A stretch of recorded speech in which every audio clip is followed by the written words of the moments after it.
It seems like a long time ago now. The rumors of Russell Wilson's discontent, the infamous list of teams that he would go to if he were unhappy, but of course he wasn't and never was. Who knows what the truth is, of course, there, but there is a new offensive coordinator in Seattle, and Pete Carroll has a history of elevating this defense. Joining me now, Corbin Smith from Locked On Seahawks. And Corbin, let's talk about this offense because we know the talent there with DK Metcalf, Tyler Lockett, and of course, Russell Wilson. But the defense has not been the Legion of Boom that we have known for years in Seattle. So what is it going to take for them defensively this season to get back to contending for NFC titles? Well, they've got to figure out how to bottle up the way they played the last 2 months a year ago and turn that into an entire season, because they had a historical 180-degree turnaround from the first half to the second half. I mean, they were on pace the first 8 games to obliterate the Green Bay Packers record for most passing yards given up, and that is not a record that you want to hold.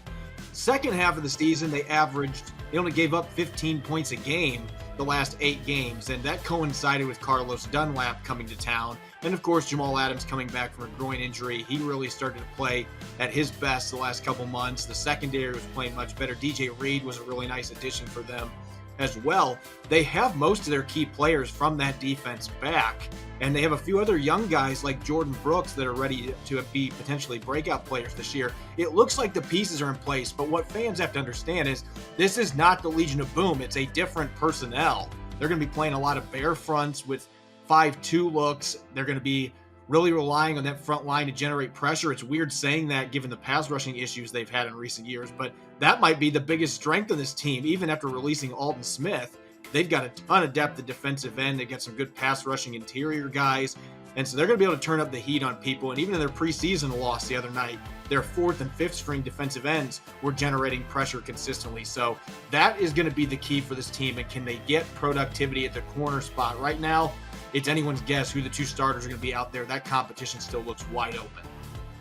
I said we were going to start with offense, and my question was about defense. I can't get away from the defense with this team, Corbin. It just seems like it's been their identity for so long, but it might have to be offense this year, and it looked like for a while last year, as you said, it was going to have to be offense as well, with Russell Wilson looking like a bona fide MVP candidate. So they bring in Shane Waldron from the Rams.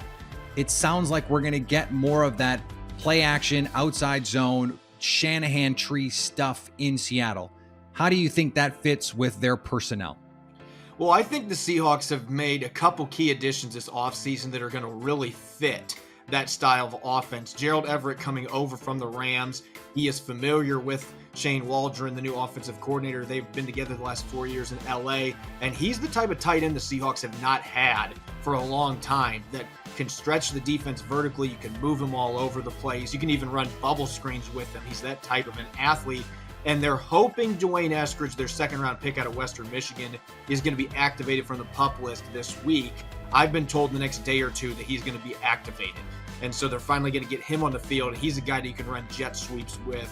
A former running back at the high school level, was a Mr. Indiana track athlete. So he's an explosive athlete that you can get the football to in a number of different ways. Really complements Tyler Lockett and DK Metcalf, and his presence out of the slot, the ability to win in the short to intermediate game, is going to really open things up, and it's going to force defenses to be careful about playing too deep coverage, and that just opens up the deep ball. The question is going to persist, though. Can Russell Wilson win in that short to intermediate game, especially in the middle of the field? That has been the one area that throughout his career has been a struggle, and you saw that the last 2 months last season. If Shane Waldron can unlock more efficiency from him in that regard, then this offense has a chance to be one of the top 2 or 3 in the league this season.